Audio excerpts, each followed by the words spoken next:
ما شاء اللہ لا حول ولا قوة الا باللہ العلی العظیم حسبنا اللہ نعم الوکیل نعم المولا ونعم النصیر۔ بسم اللہ الرحمن الرحیم۔ الحمد للہ الذی لا یبلغ مدحتہ القائلون ولا یحصی نعماءہ العادون ولا یؤدی حقہ المجتہدون الذی لیس لصفتہ حد محدود ولا نعت موجود ولا وقت معدود ولا اجل ممدود فطر الخلائق بقدرتہ ونشر الریاح برحمتہ ووتدا بالصخور میدان ارضہ۔ الصلاۃ والسلام والتحیۃ والاکرام علی النبی المکی المدنی القرشی الہاشمی الابتہی مولانا و مولا الثقلین جد الحسنین ابی القاسم محمد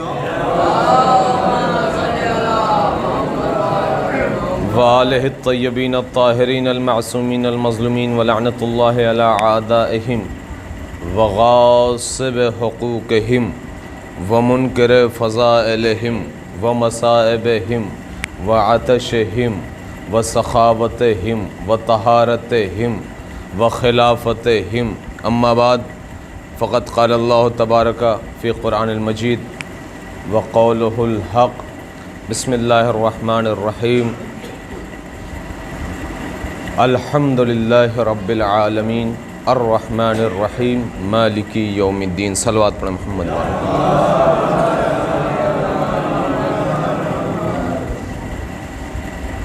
عزیزان محترم، برادران عزیز، معزز سامعین،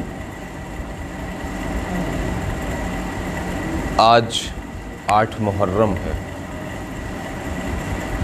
دن بہت تیزی سے گزر گیا اور ہمیں احساس بھی نہیں ہوا۔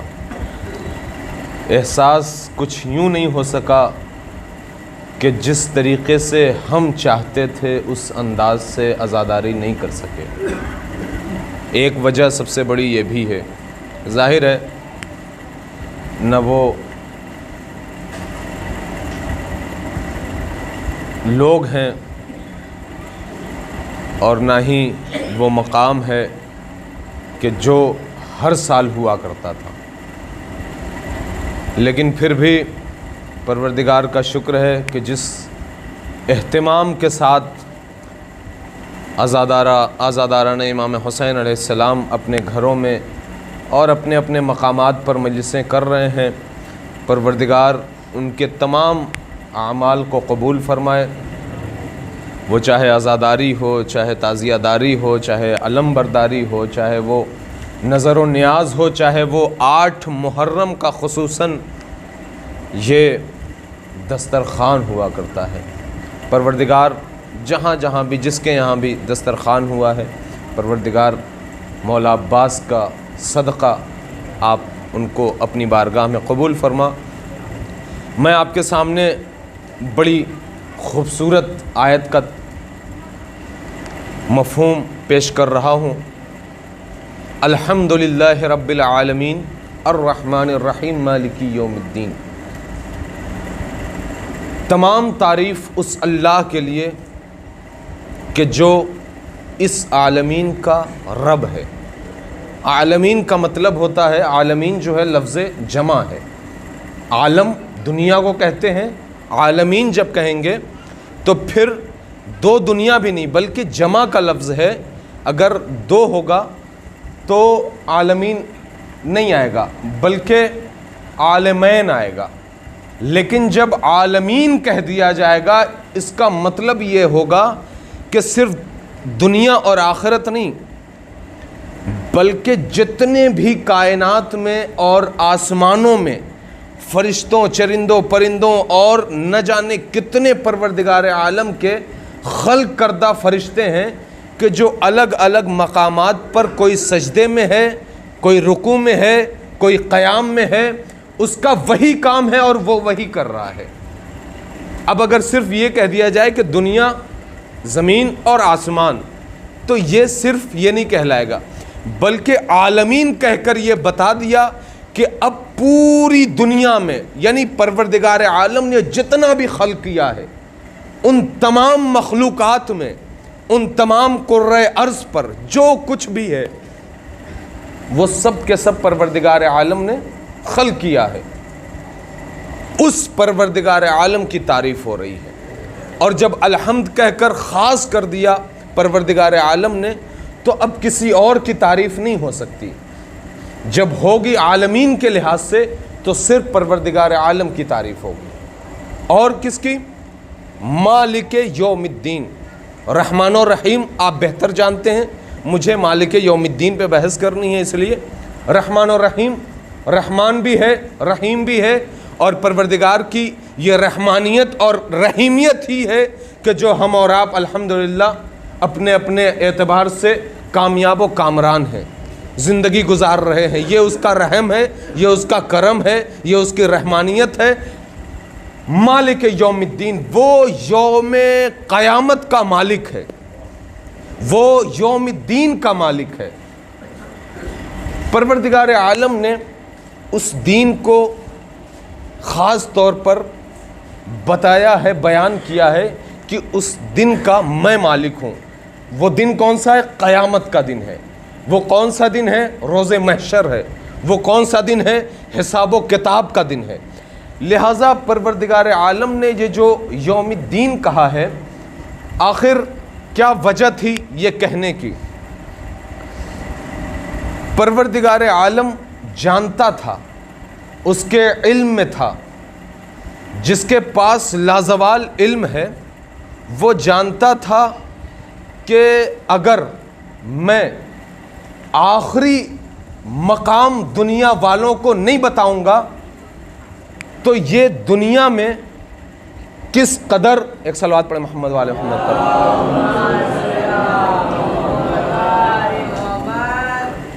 اگر دنیا والوں کو آخری مقام نہیں بتاؤں گا کہ مقام آخر ہے کیا تو دنیا والے اس کا انتظام نہیں کریں گے. لہٰذا پروردگار عالم نے یوم الدین کو اپنا مالک بتا کر یہ واضح کر دیا کہ دنیا میں چاہے تم جو بھی کر لو، جیسے بھی رہو، لیکن یوم الدین کا مالک میں ہوں، اور وہیں پر تمہارے حساب کا عمل ہوگا، وہیں پر تمہارے حساب کا باقاعدہ طور پر تمام کے تمام ہمارے سامنے راز کھلیں گے کہ تم نے کیا کیا ہے اور کرنے کے لیے کہا کیا گیا تھا. یوم الدین اسی لیے کہا قیامت کا روز. اب جن کے یہاں پر یوم الدین کا کانسیپٹ ہی نہیں ہے، جن کے یہاں پر یوم الدین کا مطلب ہی نہیں ہے، تو پھر وہ دنیا میں چاہے جتنے بھی خلفشار کر لیں، وہ چاہے شیعوں کو بمباری سے اڑا دیں، وہ چاہے توپوں کا نشانہ بنا دیں، ان سے تو ہماری بحث ہی نہیں ہے. اس لیے کہ پروردگار عالم نے بغض علی میں پہلے ہی جہنم بنا رکھی ہے، لہٰذا ان سے ہماری بحث ہی نہیں ہے. بحث ہے جن کا مطلب ہے یوم الدین سے، جو ایمان رکھتے ہیں، ایقان رکھتے ہیں یوم الدین پر، جو قیامت پر ایمان رکھتے ہیں. اس لیے قیامت پر بھی ہر شخص ایمان نہیں رکھتا ہے. بعض لوگوں سے آپ پوچھئے تو دیکھیے کہ امامت، قیامت، رسالت، توحید، نبوت، ان تمام چیزوں میں ذرا سا، جو امت مسلمہ ان کی بات کر رہا ہوں، ذرا سا ان کا ذہن ڈاماڈول ہوتا ہوا نظر آتا ہے. صرف ایک چیز ایسی ہے، ایک چیز جس پر پوری کائنات متفق ہے کہ وہ حق ہے، وہ پتہ ہے کیا ہے؟ وہ موت ہے. جس پہ پوری کائنات متفق ہے کہ موت آنی ہے. جو کسی خدا کو نہیں مانتا، کسی امام کو نہیں مانتا، کسی اولیاء کو نہیں مانتا، کسی پیشوا کو نہیں مانتا، کسی رہبر کو نہیں مانتا، کسی لیڈر کو نہیں مانتا، وہ خود اپنے کو سب سے بڑا لیڈر اور سب سے بڑا عالم سمجھتا ہے، وہ بھی اس بات کا قائل ہے کہ ایک دن نفس کو موت کا مزہ چکھنا ہے. وہ بھی اس بات کا قائل ہے. لیکن جب اس بات کا قائل ہے تو پھر پروردگار عالم کے اس بات کا اقبال کیوں نہیں کرتا؟ اس بات کو قبول کیوں نہیں کرتا؟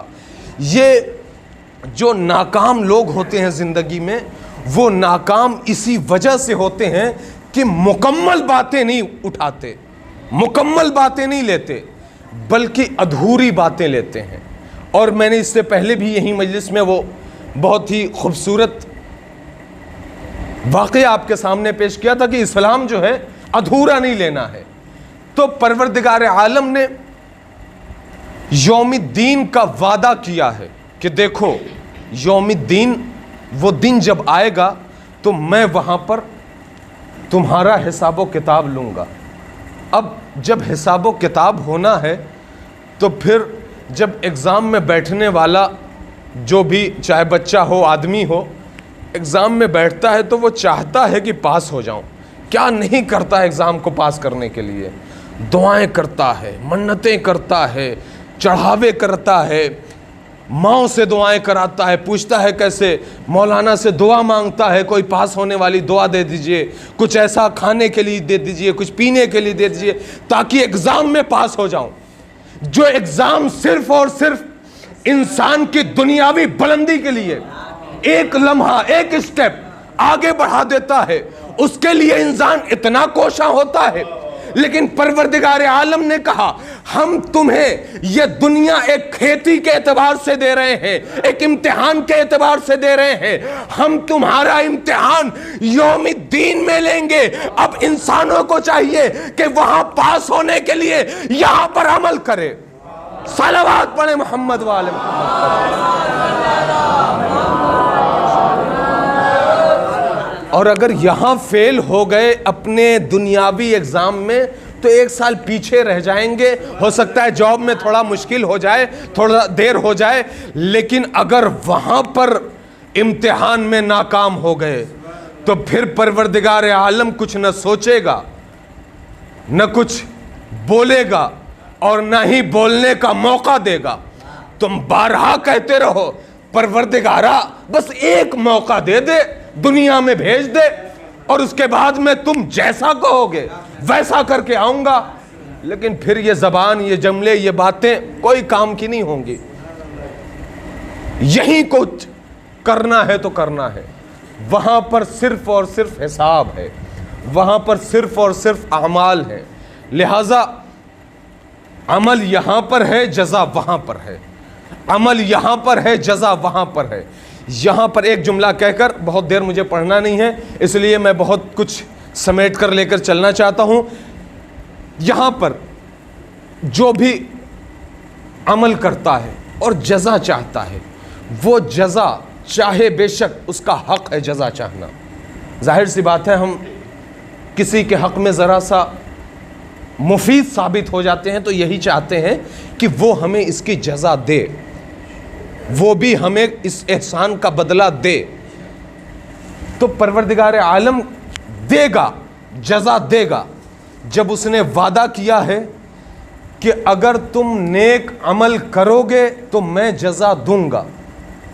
بلکہ میں تو یہ کہتا ہوں کہ ہم تو پروردگار عالم کے تمام قوانین پہ عمل پیرا ہیں، اہل بیت کے چاہنے والے ہیں، ان کے اقوال پہ عمل کرنے والے ہیں۔ جو نہیں کرتے پروردگار عالم انہیں بھی عطا کرتا ہے۔ جو مشرک ہیں پروردگار عالم نے سب کچھ برداشت کیا ہے۔ پتہ ہے کیا برداشت نہیں ہے؟ شرک برداشت نہیں ہے۔ پروردگار عالم کو بہت کچھ برداشت ہے، بہت کچھ برداشت ہے۔ یہ جملہ بہت وسیع ہے، میرا غلط وے میں نہ لے جائیے۔ پروردگار عالم کو بہت کچھ برداشت ہے، لیکن حدیث کہتی ہے کہ پروردگار عالم کو شرک برداشت نہیں ہے کہ کوئی اس کے ساتھ کسی کو شریک قرار دے۔ بس پروردگار عالم واحد ہے تو واحد ہے، یکتا ہے تو یکتا ہے۔ لہذا عزیزان محترم، وہ پروردگار عالم جو سب سے زیادہ جس سے ناخوش ہے اس کو بھی عطا کرتا ہے، تو ہم تو پروردگار عالم کی یکتائیت کو بیان کرتے ہیں، اس کا تذکرہ کرتے ہیں، لوگوں کو بتاتے ہیں، تشریح کرتے ہیں کہ وہ ایک کیوں ہے، کیسے ہے، کب سے ہے۔ وہ پروردگار عالم ہماری کیوں نہیں سنے گا؟ وہ ہماری سنتا ہے۔ وہ جب کہہ دیا کہ یوم الدین پر حساب ہوگا اور اس حساب میں تمہیں کامیاب کروں گا، جو بھی عمل خیر انجام دے گا وہ کامیاب ہوگا۔ لیکن ہماری جو کوتاہ فکری ہے وہ یہ ہے، بس یہی ایک جملہ کہہ کر مصائب کی طرف آؤں گا۔ کوتاہ فکری یہ ہے کہ ہم تھوڑا سا بے صبرے ہیں، تھوڑا سا بے صبرے ہیں، اس لیے کہ ہمارے پاس صبر نہیں ہے، صبر کی قلت ہے، صبر کی کمی ہے ہمارے پاس، اس لیے فوراً ہم جزا چاہتے ہیں۔ ہم نے نماز پڑھی، دعا کی، پروردگار عالم بس بیمار ہوں مجھے ٹھیک کر دے، تو چاہتا ہے اسی دن ٹھیک ہو جائیں، سمجھ رہے ہیں؟ اگر کسی کے پاس تھوڑا سا کچھ مشکلات ہیں تو وہ چاہتا ہے دعا کرے بس پروردگار عالم فوراً سن لے۔ پروردگار عالم مومنوں کی سنتا ہے، حدیث کے توسط سے آپ تک بات پہنچا رہا ہوں، مومن کی کوئی ایسی دعا ہے ہی نہیں جو زبان سے نکلے خدا تک نہ پہنچے، اور کوئی ایسی دعا نہیں ہے جو مومن کے دہن سے جاری ہو خدا اسے قبول نہ کرے، کوئی ایسی دعا ہے ہی نہیں۔ امام کے قول کے مطابق بات کر رہا ہوں، امام نے کیا کہا؟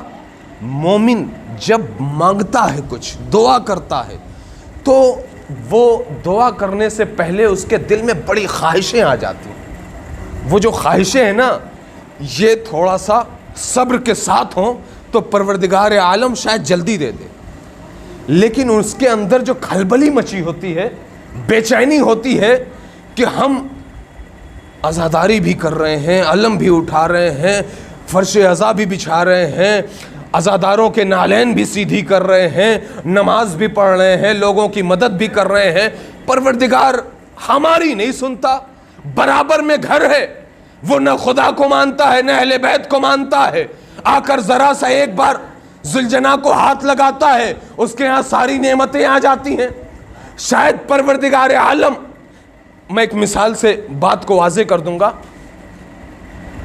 جب ہمارے درمیان کوئی شخص آتا ہے جس کو ہم چاہتے ہیں تو وہ آتا ہے اور آنے کے بعد کہتا ہے کہ مجھے اس چیز کی ضرورت ہے، تو ہم پہلے اس سے گفتگو کرنے لگتے ہیں۔ ظاہر سی بات ہے، جس کو ہم چاہتے ہیں، جس کو پسند کرتے ہیں، جو اپنا ہوتا ہے، وہ اگر کوئی تذکرہ کرتا ہے تو اس کو پہلے ہم گفتگو میں لا کر اس کے بعد اسے عطا کرتے ہیں۔ مثلا ایک فقیر آیا اور فقیر آنے کے بعد کہا اللہ کے نام پر دے دو، بڑے سخت لہجے میں کہہ دیا، اگر اچھا ہوگا آدمی 2 روپے 5 روپے 10 روپے 100 روپے ہاتھ پہ رکھے گا، جاؤ۔ لیکن وہی فقیر بارہا ہم نے دیکھا بھی ہے کہ اگر مولا کائنات کے قصیدے پڑھ رہا ہو اور گنگناتا روڈ پر چل رہا ہو، گلی میں گزر رہا ہو اور کسی دروازے پہ کھڑا ہو کر علی کے فضائل میں قصیدے پڑھ رہا ہو اور اس کے بعد کہے کہ میں علی کے نام پر، خدا کے نام پر کچھ مانگ رہا ہوں، کچھ آپ سے طلب کر رہا ہوں، تو اندر والا شخص آئے گا، آواز بڑی اچھی ہے تمہاری، ذرا سا اور سنا دو، دوں گا، میں ضرور دوں گا، ویسے لوگوں کو 5 روپے دیتا ہوں، تمہیں اور زیادہ دوں گا، لیکن تھوڑا سا مجھے اپنی خوبصورت سی آواز میں 2 جملے 2 مصرے اور سنا دو۔ بس یہی ماحول پروردگار عالم کے نزدیک ہے۔ جب کوئی غیر جاتا ہے تو پروردگار عالم دیکھتا ہے نہ یہ اپنا ہے نہ یہ مجھے مانتا ہے، آیا ہے میرے پاس، میرا بندہ ہے، پیدا کیا ہے، لہٰذا دے کر جاؤ، نکل جاؤ، بارگاہ الہی سے نکل جاؤ۔ لیکن جب کوئی اپنا پہنچتا ہے اور سجدے میں سر رکھ کے کہتا ہے سبحان ربی العلیٰ و بحمدہ، سبحان ربی العلیٰ و بحمدہ، پروردگار کہتا ہے ذرا سا میری کریمیت کا بھی اور تذکرہ کر دو، میری ربوبیت کا اور تذکرہ کر دو، میری شان کو ذرا سا اور تذکرہ کر دو، اس لیے کہ تم اپنے ہو، مجھے بڑا اچھا لگ رہا ہے، مجھے بڑا خوبصورت لگ رہا ہے، ذرا سا اور تذکرہ کرو، ذرا سا اور تذکرہ کرو، ذرا سا میرے عدل کا تذکرہ کر دو، ذرا سا میرے انصاف کا تذکرہ کر دو، ذرا سا لوگوں کو میرے بارے میں بتا دو۔ جب پروردگار عالم ان سے مکمل سن کر جب دیتا ہے تو لا تعداد دیتا ہے، لیکن وہی ہمیں صبر کرنے کی ضرورت ہوتی ہے۔ تو امام کی حدیث مکمل نہیں ہوئی تھی. امام نے کیا کہا تھا کہ امام نے کہا کوئی دعا رد نہیں ہوتی. امام نے کہا مومن کی دعائیں 3 مقامات پر جا کر ٹھہرتی ہیں. 3 مقامات ہیں دعاؤں کے, بس یہیں سے ربط مسائب. ایک دعا وہ ہے کہ جو مومن کرتا ہے تو وہ فوراً پوری ہو جاتی ہے. بعض مومنین کی پوری ہوتی ہے, آپ حضرات جانتے ہیں, بعض علماء کی, بعض اکابرین کی دعائیں فوراً پوری ہوتی ہیں, بچوں کی, ماؤں کی. دوسری دعا, ایک دعا یہ ہے کہ فوراً پوری ہو جاتی ہے. دوسری دعا یہ ہے کہ پروردگار عالم اس کو پورا تو کرتا. میں نے جملہ یہ کہا تھا کوئی دعا ایسی نہیں ہے کہ جو پروردگار عالم رد کر دے. پروردگار عالم کسی مومن کی دعا رد نہیں کرتا. اس خدشے میں, اس غلط فہمی میں نہ رہیں کہ ہم دعائیں پوری زندگی کر رہے ہیں لیکن خدا نے قبول ایک بھی نہیں کی. اب سنیے, پہلی دعا کیا ہے؟ دعا کی فوراً پوری ہو گئی. دوسری دعا امام فرماتے ہیں, میرا 5واں آقا فرماتا ہے کہ دوسری دعا کا مرحلہ یہ ہے کہ پروردگار عالم اسے پورا تو کرتا ہے لیکن اس کے پورے کرنے میں انداز جدا ہوتا ہے. اب وہ انداز جدا کیسے ہوتا ہے؟ وہ انداز جدا اس طریقے سے ہوتا ہے کہ آپ کی دعا پوری ہو رہی ہے, قبول ہو رہی ہے, لیکن پروردگار عالم نے وہ دعا کیسے قبول کی ہے؟ وہ دعا اس انداز سے قبول ہوئی ہے. پوری توجہ رہے. آپ یہاں سے نکلے, خدا نہ خواستہ آپ کا ایکسیڈنٹ ہو گیا, خدا نہ خواستہ, پروردگار عالم سب کو سلامت رکھے اس مجلس اعزا کے صدقے میں. مثال عرض کر رہا ہوں, کسی کا ایکسیڈنٹ ہو گیا. اب پروردگار عالم اس دعا کرنے کے سبب, آپ کی دعا یہ تھی کہ پروردگارہ میری نوکری لگ جائے, لیکن پروردگار عالم نے اس نوکری کو روک کر آپ کو اس ایکسیڈنٹ سے بچا لیا ہے. امام کا قول عرض کر رہا ہوں, پروردگار عالم نے وہ نوکری کو روک کر آپ کو اس ایکسیڈنٹ سے بچایا ہے, اس حادثے سے بچا رہا ہے. یہ دعا کا دوسرا پہلو ہے. اور جو تیسری دعا قبول ہوتی ہے وہ یہ ہے کہ امام فرماتے ہیں جب روز محشر مومن پہنچے گا, جب حساب و کتاب کی لائن ہوگی, وہی یوم الدین کا ماحول ہوگا. کسی کی زبان نکلی ہوگی, کسی کی آنکھیں نکلی ہوں گی, کسی کا زبان بولنا چاہے گا آواز باہر نہیں آئے گی, کچھ کہنا چاہے گا کوئی سن نہیں پائے گا. اس وقت مومن اپنے اعمال کی طرف جب دیکھے گا تو وہ حسرت کرے گا, پروردگارہ میں نے تو یہ عمل بھی انجام نہیں دیا تھا, میں نے تو اتنی نیکیاں بھی نہیں کی تھیں, میں نے تو اتنا کام بھی نہیں کیا تھا, میں نے تو اتنی اچھائیاں بھی نہیں کی تھیں, پھر یہ نیک اعمال اتنے ہیں کہاں سے؟ تو امام فرماتے ہیں وہ نیک اعمال جو تمہیں روزے محشر دکھائی دیں گے, وہ نیک اعمال یہی دعا بنے ہوں گے. یہ جو یہاں دعا آپ کی قبول نہیں ہوئی, 100 روپے چاہیے اور آپ کے پاس نہیں آ سکے سال بھر تک, وہ سال بھر تک جو وہ دعا کی ہے آپ نے, پیسے نہیں آ سکے, یہ دعا وہاں پر قبول ہوگی. اب آپ کہیں کہ فائدہ کیا ہے, چاہیے یہاں, پروردگار وہاں دے رہا ہے, وہاں جب ہوگا تو دیکھا جائے گا, ابھی تو یہاں ضرورت ہے, جو آپ کی یہاں بال بچے ہیں ان کو پڑھانا لکھانا ہے, پیسے کی ضرورت یہاں ہے, وہاں ہم کیا کریں گے؟ تو میں جملہ کہتا ہوں کہ پروردگار عالم اپنے بندوں کو جانتا ہے کب کیا دینا ہے. یہ ہمارے فکر کی پستی ہے کہ ہم اسی وقت چاہتے ہیں. پروردگار عالم ہمارے ذہنوں کو اچھے طریقے سے جانتا ہے, اس کو کب اور کیا عطا کرنا ہے. وہی مثال آ جائے گی کہ بچے کے ہاتھ میں چھری دینا, بچہ مانگ رہا ہے چھری دے دو, ظاہر ہے والدین نہیں دیں گے, اس لیے کہ والدین کو پتہ ہے، بچے کو پتہ نہیں ہے چھری سے کیا کام ہوتا ہے، وہ اپنے ہاتھوں کو کاٹ لے گا۔ یہی مثال ہے کہ پروردگار عالم جب ہمیں جس چیز کی ضرورت ہوتی ہے تو اگر وہ سمجھتا ہے کہ انہیں دینا چاہیے تو دیتا ہے، نہیں تو پھر مصلحت خدا وہ نہیں دیتا۔ لہٰذا عزیزان محترم، اس کے بعد ہمیں کچھ کہنے کی ضرورت نہیں ہے کہ ہماری قسمت خراب ہے، ہماری دنیا بڑی عجیب ہے، ہمارے اعمال خراب ہیں، ہماری نہ جانے کیا کیا لوگوں کے جملے ہوتے ہیں جب ان کا اپنا جو چاہتے ہیں وہ نہیں ہو پاتا۔ لہٰذا یہ نہیں کہنا چاہیے۔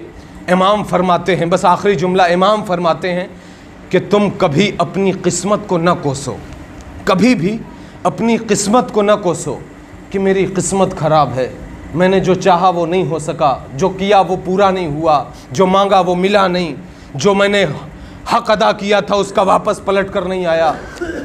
بلکہ امام فرماتے ہیں کہ تم اپنی قسمتوں پر ناز کرو کہ تمہاری قسمت میں اللہ نے ولایت علی کو رکھا ہے۔ تم کبھی بھی اپنی قسمت کو نہ کوسو۔ لہٰذا عزیزان محترم، آج اسی یوم الدین کے حساب کا جو دین تھا، جس کے لیے پروردگار عالم نے اس حساب کو بنایا ہے، اسی حساب کے دینے والے اس کائنات میں جو ناکام ہو جاتے ہیں وہ کربلا میں پہنچ جاتے ہیں، اور وہ کربلا میں پہنچ کر پروردگار کے سب سے چہیتے حسین پر ظلم کرتے ہیں، سب سے چہیتے حسین پر ظلم ڈھاتے ہیں۔ لہٰذا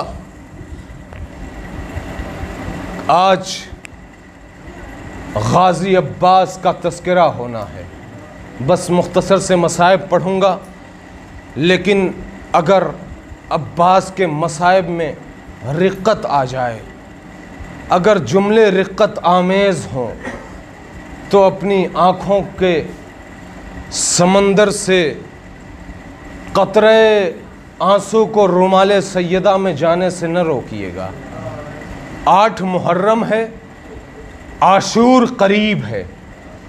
آج مولا عباس کے مصائب پڑھے جاتے ہیں پوری دنیا میں، حاضری مولا عباس پڑھی جاتی ہے۔ مولا عباس کو بڑی دعاؤں کے بعد مولا کائنات نے مانگا تھا، نماز شب میں دعا کی تھی، پروردگار مجھے عباس عطا کر جو حسین کے لیے کربلا میں کام آئے۔ آ گئی کربلا، آ گئی 8 محرم۔ وہ عباس 10 محرم کو جب امام حسین کے پاس آتے ہیں، کہتے ہیں آقا اب وہ لشکر ہی کہاں رہا جس کا میں علمدار تھا، جس کا میں علم بردار تھا، اب وہ لشکر تو نظر نہیں آ رہا ہے، لہٰذا مولا مجھے اب جنگ کی اجازت دے دیجیے۔ لیکن عزاداروں ایک جملہ سن لو، وہ عباس کے جس کی طاقت کا پورے عرب میں شہرا تھا، جب عباس کو اجازت ملی ہے تو جنگ کی اجازت نہیں ملی، بلکہ حسین نے کہا اے میرے بھائی، سکینہ کی مشک سوکھی ہے، سکینہ کا گلا سوکھا ہے، بچے العطش کی آواز بلند کر رہے ہیں، عباس اگر ممکن ہو تو پانی کا بندوبست کر دو۔ عباس چلے۔ حسین نے ایک نیزہ دیا تھا عباس کو، نیزہ دیا تھا۔ عزاداروں، جب کوئی بہت بہادر انسان ہوتا ہے اور وہ تلاش کرتا رہتا ہے، ظاہر سی بات ہے جو بھی انسان ہو اس کے اندر جو صلاحیت ہوتی ہے، جو صلاحیت ہوتی ہے، اس صلاحیت کا جب موقع آتا ہے تو وہ انتظار کرتا رہتا ہے کہ کب یہ موقع میرے ہاتھ لگے۔ عباس صبح عاشور سے انتظار کر رہے ہیں کب مجھے آقا اجازت دیں گے، میں ان ظالموں کے سر کو قلم کروں گا۔ لیکن ہائے رے عباس کی حسرت، عباس کی حسرت کلیجے میں دب کر رہ گئی۔ عباس کو جو نیزہ ملا ہے حسین سے، وہ نیزہ مکمل نہیں ہے، وہ بھی ٹوٹا ہوا نیزہ ہے۔ عباس سے پوچھنے کی ضرورت ہے، اے میرے آقا، آپ کی بڑی حسرت تھی کہ یہ آدھا لشکر، اس کو تو میں فنار کر دوں گا، یہ 9 لاکھ کا لشکر، یہ تو میری ایک انگلی کے اشارے کو جو کہ خط کھینچ دے تو پار نہیں کر سکتا، وہ میرے سامنے کیا ہے۔ لیکن عباس کو جنگ کی اجازت ہی نہیں۔ اگر عباس کو جنگ کی اجازت مل جاتی تو کربلا کا نقشہ بدل جاتا، کربلا کا نقشہ پلٹ جاتا۔ عباس چلے، اشقیاء کے درمیان جب عباس پہنچے ہیں تو ہر فرد کی زبان پر یہی تھا، یہ وہی علی کا شعر ہے کہ جسے، جملہ سن لینا آزاداروں، اب مصائب کے جملے ہیں یہاں سے، یہ وہی شعر ہے کہ جس شعر کو جنگ صفین میں لوگوں نے دیکھ کر دھوکہ کھایا تھا، لہذا اب اس کے سامنے کوئی نہ جائے، ارے وہی جائے جس کی موت آئی ہو۔ سب کے سب بھاگے، عباس فرات پر پہنچے، پانی بھرا، مشک سکینہ کو لیا، پلٹے، پلٹنے کے بعد اب عباس کی نگاہوں میں، آقا کی نگاہوں میں، باب الحوائج کی نگاہوں میں صرف خیمہ گاہ ہے، صرف بچوں کی پیاس ہے، صرف الاتش کی آواز ہے، صرف بیبیوں کے وہ سوکھے گلے ہیں۔ عباس کی نگاہ میں نہ تیر ہے، نہ تلوار ہے، نہ نیزے ہیں، نہ بھالے ہیں، نہ اشقیاء ہے، نہ فوج ہے، نہ خنجر ہے۔ عباس پانی کو سکینہ کے سوکھے دہن تک پہنچانا چاہتے ہیں، لیکن عباس جیسے ہی خیمے کی طرف بڑھے، اشقیاء نے تیر چلایا، بازو قلم ہو گیا۔ جملے سن لینا آزادارو، 8 محرم ہے، عباس کے مصائب ہیں، عباس کے بازو قلم ہو گئے۔ دوسرا تیر چلا، عباس کے بازو قلم ہو گئے۔ سن لیا بڑی آسانی کے ساتھ، لیکن ایک مرتبہ جب عباس کے بازو قلم ہو گئے تو آقا نے مشک سکینہ کو دانتوں میں لیا اور لینے کے بعد آگے بڑھے۔ ابھی بھی عباس کی آس نہیں ٹوٹی ہے، بازو قلم ہو گئے ہیں لیکن عباس کی آس نہیں ٹوٹی ہے۔ ایک مرتبہ ایک سنسناتا ہوا تیر آیا، سنسناتا ہوا تیر آیا، آنے کے بعد اب جو مشک سکینہ میں لگا، پانی کربلا کی زمین پر گرا۔ عباس کی اب تک کی جو آس تھی وہ آس ٹوٹ گئی۔ اے سکینہ، ارے پانی نہ پہنچا سکا، سکینہ مجھے معاف کر دینا، پانی نہ پہنچا سکا۔ ہاں آزاداروں، مولا عباس کے مصائب سن لو 2 منٹ، شاید یہی گریہ کرنے کے لیے کافی ہو۔ چند سال پہلے مولا عباس اور مولا حسین کے حرم میں جب عاشور کا دن تھا اور امام حسین کے حرم میں عصر کے وقت جب خاک شفا سرخ ہو گئی، میوزیم میں رکھی ہوئی، تو پوری دنیا میں لائیو ٹیلی کاسٹ کیا گیا تھا۔ جس نے دیکھا گریہ کیا، جس نے نہیں دیکھا نہیں دیکھا۔ روایت سن لو، چند سال پہلے کا یہ معجزہ ہے۔ امام حسین کا حرم ہے، پروردگار سب کو کربلا کی زیارت نصیب فرمائے۔ تجھے واسطہ ہے اس مصائب کا۔ امام حسین کے میوزیم میں رکھی ہوئی عاشور کے دن عصر کے وقت وہ خاک شفا سرخ ہو گئی۔ جب سرخ ہو گئی، لوگوں نے دیکھا گریہ کیا، ماتم کیا، ختم ہو گیا، عاشور تمام ہو گیا۔ عاشور تمام ہونے کے بعد جو مینجمنٹ کے لوگ تھے حرم کے، جو خادمین تھے، جو وہاں کے سارے سرپرست تھے، ان لوگوں نے ایک میٹنگ بیٹھائی اور بیٹھانے کے بعد کہا سارے کیمرے آن کرو، پوری توجہ غور سے سنیے اور گریہ آخر میں کر لیجئے گا۔ سارے کیمرے آن کرو اور دیکھو کہ یہ سرخ کس وقت ہوئی ہے اور کیسے کیسے سرخ ہوئی ہے۔ اچانک سرخ ہوئی ہے یا دھیرے دھیرے سرخ ہوئی ہے، وقت کیا تھا، ٹائم کیا تھا، اور اس وقت امام حسین کے حرم میں ہو کیا رہا تھا۔ عزاداروں اگر سن لوگے تو گریہ کرنے کے لیے واقعاً قیامت کا جملہ ہے۔ جب میں نے یہ مصائب کربلا میں پڑھے تھے نا، میں 9 سال تک مسلسل، آج بھی میرا دل روتا ہے کہ میں کربلا 9 سال کے بعد چھوڑ کر یہاں ہوں، لیکن الحمدللہ یہاں پر بھی پروردگار نے مجھے بھیجا ہے، اہل بیت نے مجھے بھیجا ہے، لیکن 9 سال کے بعد میں کربلا کو چھوڑ کر یہاں آیا ہوں۔ 9 سال تک مسلسل کربلا میں نے عشرے، خمسے، مجالس سب کچھ کربلا میں پڑھتا رہا۔ اللہ کا لاکھ لاکھ شکر ہے، اگر مجھے موت آ جائے تو کوئی فرق نہیں پڑتا، اتنی بڑی سعادت یہ اہل بیت کے در سے مجھے نصیب ہوئی ہے۔ اللہ نے مجھے اس در پہ رکھا، اس در پہ یہ ذکر کرنے کی توفیق دی۔ حرم میں امام حسین میں ذکر حسین کرتا رہا، مولا کائنات کے حرم میں، مولا عباس کے حرم میں، سرداب پر۔ لیکن جب سرداب میں یہی مصائب میں پڑھا تو وہاں پر مومنین دہاڑے مار کر رو رہے تھے۔ بس جملہ سن لینا عزاداروں، اس لیے کہ جملہ ہی ایسا ہے کلیجے کو چھلنی کر دے گا۔ عزاداروں، امام حسین علیہ السلام کے حرم میں کیا ہو رہا تھا، کس وقت اور کیا ٹائم تھا، اور وہ خاک شفا دھیرے دھیرے سرخ ہوئی یا اچانک ہوئی؟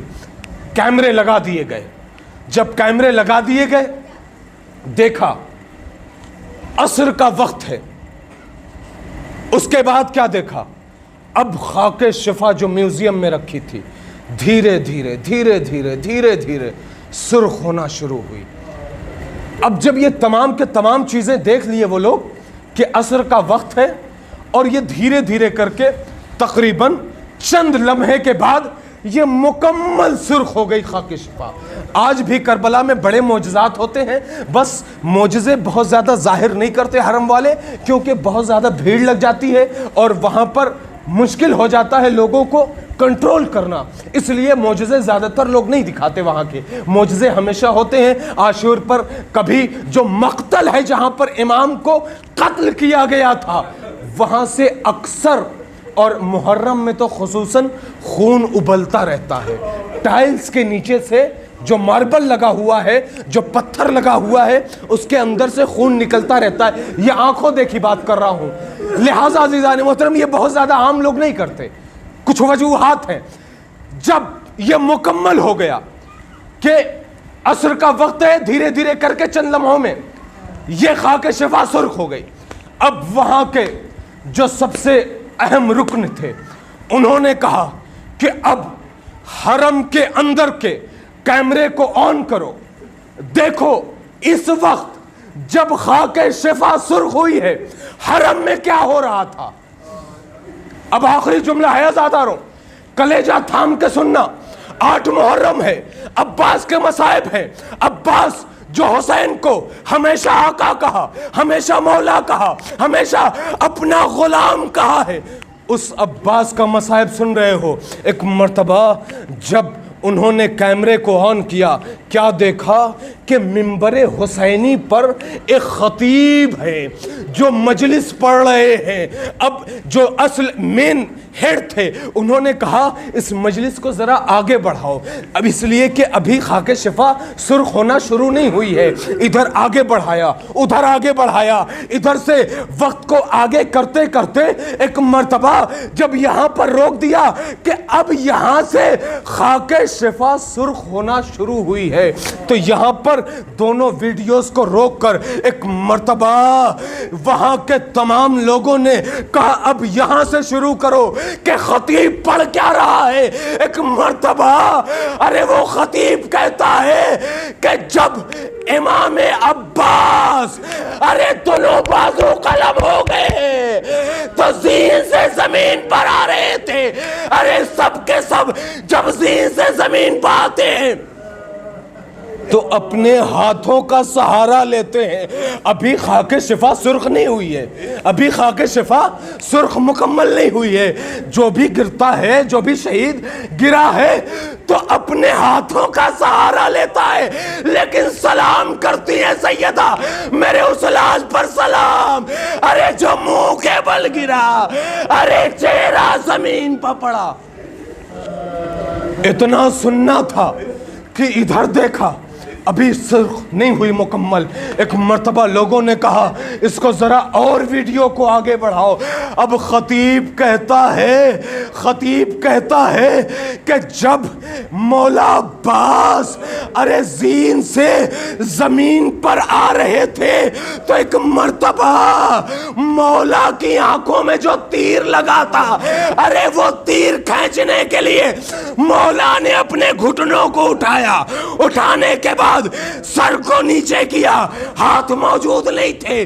روایت کہتی ہے, مقتل لکھتے ہیں کہ لوگوں نے سوچا روایت لکھنے والے کہ شاید عباس اپنے سر کو جھکا اس لیے رہے ہیں تاکہ کوئی زخم نہ مار دے. لیکن بعد میں جب قریب سے دیکھا تو کیا دیکھا, ارے عباس اپنے گھٹنوں کے ذریعے تیر کو نکالنا چاہ رہے تھے. اللہ اکبر, جزاک اللہ. اتنا کہنا تھا کہ ایک مرتبہ خطیب کہتا ہے جناب فاطمہ زہرا خواب میں آئی. آنے کے بعد کہتی ہیں اے خطیب میرے لال کا مکمل مصائب پڑھا کر. خطیب کہتا ہے شہزادی کوئی خطا ہو گئی, کوئی غلطی ہو گئی. ایک مرتبہ شہزادی کہتی ہے نہیں, میرے لال کا مکمل مصائب پڑھا کرو, اس لیے کہ جو مصائب عباس پہ پڑے ہیں ارے کسی پہ نہیں پڑے. پوری خاک شفا سرخ ہو گئی. لوگوں نے سینہ زنی کی, گریہ وزاری کیا. واہ عباسا واہ حسینہ واہ علیہ. بار اللہ بحق زہرا و ابیہا و بعلہا و بنیہا. پروردگار تجھے واسطہ ہے جناب امیر کائنات کا, ہماری دعاؤں کو قبول کر. پروردگار تجھے واسطہ ہے جناب عباس علیہ السلام کی ماں کا, جناب ام البنین کا, ہماری دعائیں جو ہمارے حق میں ہیں پروردگار یہیں قبول فرما, ہماری حاجات کو یہیں برلا.